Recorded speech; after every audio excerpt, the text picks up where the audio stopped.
Bonjour et bienvenue, voici notre tour d'horizon économique, géopolitique et boursier. Nous sommes le mardi 3 septembre pour comprendre comment tourne la planète finance. Et lorsqu'elle a les yeux rivés sur le 10 Downing Street, c'est sur la bourse au quotidien et nulle part ailleurs. Et l'épisode du jour s'intitulera « Quand Boris rime plus ou moins avec Brexit ». Les marchés ont eu peu de raisons de faire des écarts importants lundi, mais l'actualité, elle est venue de Londres, du 10 Downing Street, et d'une déclaration de Boris Johnson, qui a tenté, sans vraiment convaincre, d'écarter la rumeur qui circulait lundi matin de possibles élections anticipées que Boris Johnson aurait pu déclencher pour conforter sa majorité qui pour l'instant n'est que de une toute petite voix à la Chambre des communes. Un accident est si vite arrivé. Boris Johnson pourrait tenter en effet de faire taire les contestataires au sein de son propre parti, des rebelles dont lui-même faisait également partie du temps de Theresa May. Les calculs politiques, tout cela, c'est un peu complexe.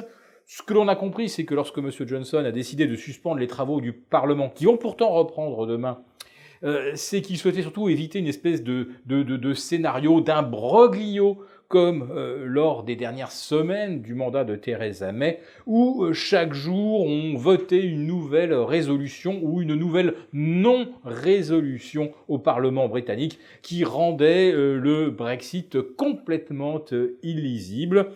D'ailleurs, Theresa May a démissionné faute de parvenir à faire passer aucun projet de Brexit qui tienne la route. Alors, Boris Johnson, lui, il en tient un, mais sa majorité, elle, ne tient qu'à un fil ou à un seul député.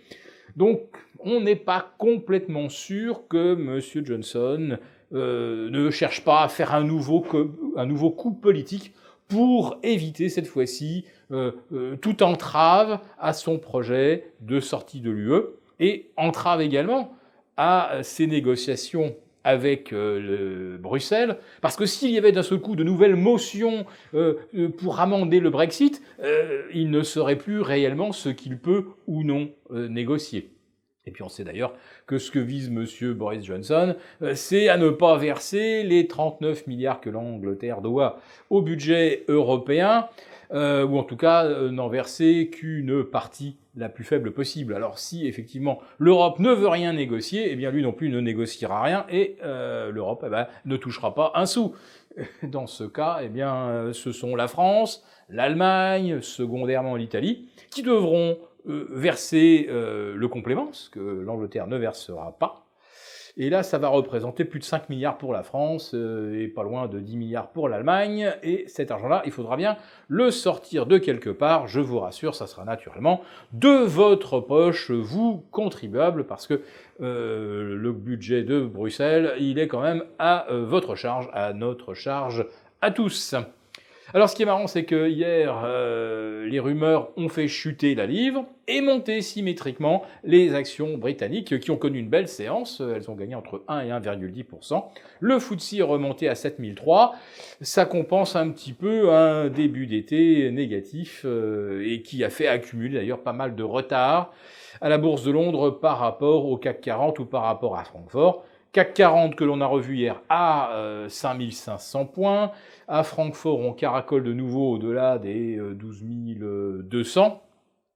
Et en fait, JP Morgan, hier, annonçait repasser à l'achat, après avoir, c'est vrai, pas trop mal conseillé de vendre fin juillet, juste avant la correction estivale. Et maintenant, JP repasse à l'achat. On peut imaginer qu'il joue agressivement les annonces de banque centrale attendues pour le 12 septembre du côté de la BCE. Et une semaine plus tard, ça sera au tour de la Fed de délivrer un message qu'on espère rassurant ou en tout cas accommodant. Et puis bien sûr, Donald Trump va continuer de mettre la pression, puis de tabasser verbalement Monsieur Powell, ses collègues, et de rappeler chaque jour, chaque semaine que la Fed n'en fait pas assez. Alors est-ce que la Fed va enfin annoncer quelque chose de significatif ? Les marchés ont énormément payé cette rumeur, trop à notre avis. Ils risquent d'être déçus. Mais pour l'instant, on est encore dans une anticipation, dans un mood positif. Peut-être faut-il en profiter pour faire des coups très court terme, certes. C'est de la spéculation, mais à moyen terme. Tout rebond du CAC au-delà des 5550 nous semble être une très bonne opportunité de prendre des bénéfices, de même que sur le Dow Jones au-delà des 26 500, de même que sur le Nasdaq au-delà des 8000. Voilà, c'est dit.